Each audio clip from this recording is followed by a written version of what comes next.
Salam kritis, salam Pancasila. Ya, kita bahas tentang trending topik ya. Memang Jokowi ini piawai membuat gebrakan-gebrakan ya yang akhirnya trending topik. Ya, apa itu? Ya, itu tentang anak sulungnya Gibran Rakabuming Raka. Ya, kalau Jokowi kan setelah nanti jadi mantan presiden kan sudah ngapain lagi gitu kan, sudah top level. Ya, mau jadi apa lagi? Jadi menteri kan nggak mungkin, jadi ini jadi itu kan nggak mungkin. Ya, karena sudah pernah jadi RI 1. Ya, udah top. Nah, sekarang beliau menggerakkan anak dan mantunya. Ya, saat ini sedang trending. Salah satu topik yang trending adalah Gibran masuk Golkar.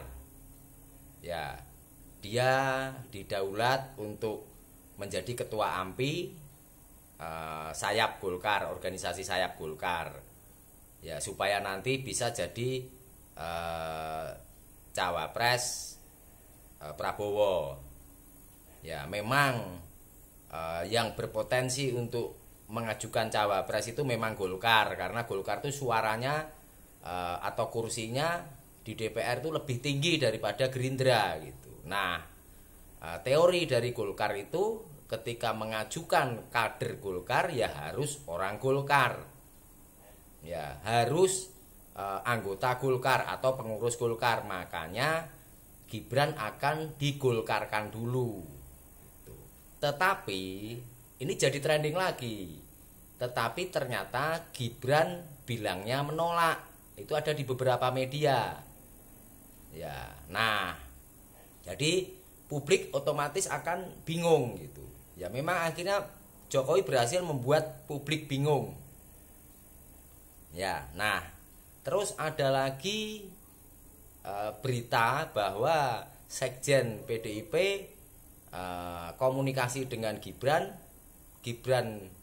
dijadikan juru kampanye Ganjar Mahfud kan gitu. Nah, di berita lain Gibran pun menolak ya atau membantah bahwa dia akan jadi jurkam Ganjar.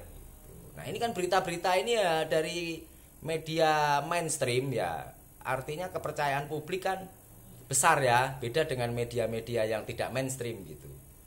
Ya, nah seperti itulah gambaran mengenai trending topik kali ini. Ya, ini tentang Gibran semuanya. Anak muda ini diorbitkan dan didorong Jokowi terlalu cepat menurut saya. Seharusnya dari wali kota jadi gubernur dulu, ya DKI, Jawa Tengah atau manapun. Nah, barulah naik capres atau cawapres. Itu yang benar. Ya, yang ideal lah gitu. Tapi nggak tahu lah, itu haknya Jokowi, wong anaknya dia.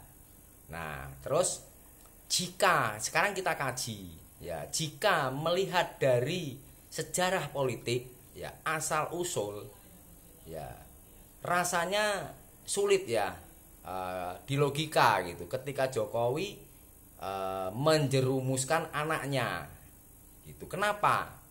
Karena Gibran ini bisa seperti ini karena PDIP.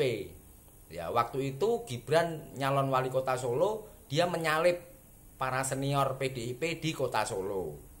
Ya, itu kan sebuah gebrakan Jokowi yang luar biasa. Tentunya DPP PDIP akan berharap dong. Ya, ketika mengorbitkan orang di daerah itu ya tentunya akan nurut.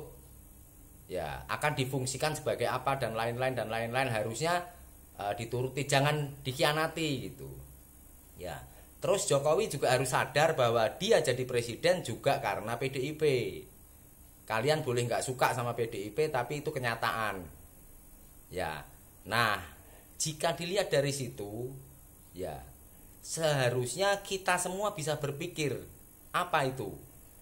Beranikah Jokowi bermain game atau gambling ya menjadi pengkhianatnya PDIP Ya, melihat dari sejarah tadi yang awalnya bukan siapa-siapa, ya orang biasa, pengusaha di kota kecil, bukan ibu kota provinsi, terus jadi nasional, bahkan jadi internasional, mendunia. Itu harus diingat, itu karena PDIP. Ya. Nah, apakah Jokowi akan gegabah? Ya, rasanya kalau berhitung dari sisi politik, ya Jokowi nggak akan berani. Maka kita tunggu saja. Ya, keputusan apa yang akan diambil Gibran, karena keputusan Gibran ini jelas keputusan Jokowi.